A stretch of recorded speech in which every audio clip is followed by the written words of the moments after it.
మీకు credit card ఉంటే credit కార్డే వాడుకోండి. క్రెడిట్ కార్డ్ వాడుకోండి కానీ డ్యూ డేట్ లోపు కట్టేయండి. ఎందుకంటే క్రెడిట్ కార్డు వాడుకుంటే ఇంట్రెస్ట్ పడదు టైం కట్టేస్తే. సో అది ఫెసిలిటీ లేని వాళ్ళు ఎఫ్డి మీద ఓడి ఫెసిలిటీ తీసుకోవడం మంచిది. ఎఫ్డి చేసి క్రెడిట్ కార్డు కూడా ఇస్తారు బ్యాంక్ వాళ్ళు. కానీ నేను బ్యాంకులో పనిచేశాను, ప్రాక్టికల్ ప్రాబ్లం చెప్తాను. ఇప్పుడు బ్యాంకులో ఎఫ్డి మీద ఓడి తీసుకుంటే డ్యూ డేట్ నాడు ఆటోమేటిక్గా బ్యాంక్ మీ బ్రాంచ్లోనే లోన్ క్లోజ్ చేసి మిగతా డబ్బులు చేస్తారు. కానీ ఎఫ్డి చేసి దాని మీద క్రెడిట్ కార్డు తీసుకుంటే ఈ క్రెడిట్ కార్డు క్లియరెన్స్ ఎక్కడి నుంచో వస్తుంది, వేరే చోట నుంచి వస్తుంది. దీనికోసం కొన్ని డేస్ డిలే అయిన సంగతులు నేను స్వయంగా చూసా.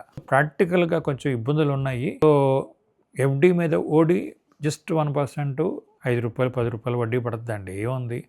కానీ ఎక్కువ వాడుకోవాలని చూడమాకండి.